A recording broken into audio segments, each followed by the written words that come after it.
Holy Week blessings. Today, as we continue in Holy Week, we come to Monday in Holy Week, and we're looking at Jesus and his friends. Jesus had some significant friendships in the people of Lazarus and Martha and Mary, and here we find him having dinner with them. And at this dinner, a lavish gesture is made, and the house is filled with the fragrance of the perfume that Mary anointed Jesus' feet with. It's a great story with great imagery, and it shows the importance of friendship. Friendships are relationships that we choose, whereas familial relationships are those relationships into which we're born. We don't have choices over those, but we do have choices over our friends. And Jesus selected his friends very carefully. He found in these people, Mary, Martha, and Lazarus, he found in them comfort and nurture and a safe space and probably a place that he could let his hair down, so to speak. He could be himself, maybe have a glass of wine and share some laughs while they had some baba ganoush and hummus and grilled bread with dates and almonds. Friendships are important relationships, not only because they're the relationships that we choose, but because they're relationships which work both ways.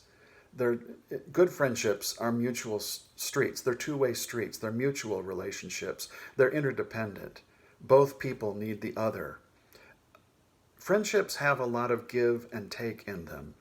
Not only is there the giving, like the giving of hospitality that was offered to Jesus, or the giving of life-affirming values that Jesus was imparting to them, but there was also the act of receiving. The act of hospitality is not complete when it's offered. It's complete when it's received.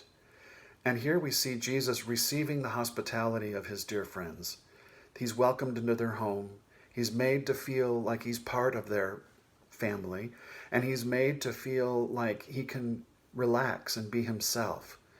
And it's in that context that a friend that was sitting there at the table with him, Mary, decided to do a lavish thing for him. And she took this pound of oil that was pure nard, and she anointed Jesus' feet, and then she wiped them with her hair. A very intimate and loving gesture, but it's also a gesture that is a foreshadowing of things to come. One of the things that Jesus was receiving from his friends at this point was beyond hospitality. He was receiving truth from them. Because this gesture is a way of his friends, this household that he cared so deeply about, his friends telling him, Jesus, we see that if you continue on this path of resisting Roman occupation, of talking about living the life of God as the realm rather than Caesar as being the head of the realm, you're going to be in trouble and you're going to get killed. This gesture was not only a loving and intimate act, it was also a radical truth-telling, saying, Jesus, we know that what you're doing has a cost. They're also saying that we're with you and we love you and we're going to support you in this, but we want you to know that we see the road that you're on and where it could end. In my life and in my relationships, I've had to receive some things from friends that were difficult. When friends offer truth to me that is something that I don't necessarily want to hear, but that they need to say because that's truth and it's because they love me and they want me to know how much they love me. Maybe you can't tell from the camera angles, but obesity is something that I've struggled with for most of my life.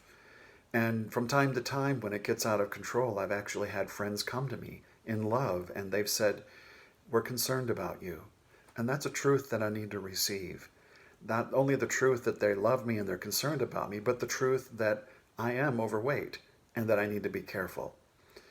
Friendships have this giving and this receiving. It's important for us to be able to receive in the friendship as much as it is for us to give in a friendship. The same is true with God. God is constantly giving us creation and creativity. God is giving us opportunities in this world, and God is calling us into a life of transformation. God is also receiving from us, receiving our gifts, receiving what we offer, receiving our mistakes, and loving us in spite of that, And when we do make mistakes, God is luring us to move past those mistakes towards new ways of being in the world. This Holy Week, as we can focus on our relationships, let's invite ourselves to look intentionally at our friendships. Let us hear the things that we think our friends are saying to us in a spirit of love. And at the same time, let's offer from our own heart and from our own true self what we think that we can give to our friends as well as to God. We receive from God, we give to God, we receive from our friends, and we give to our friends. This Holy Week, let's be intentional in our interdependence, in our mutuality. What a friend we have in Jesus. Amen.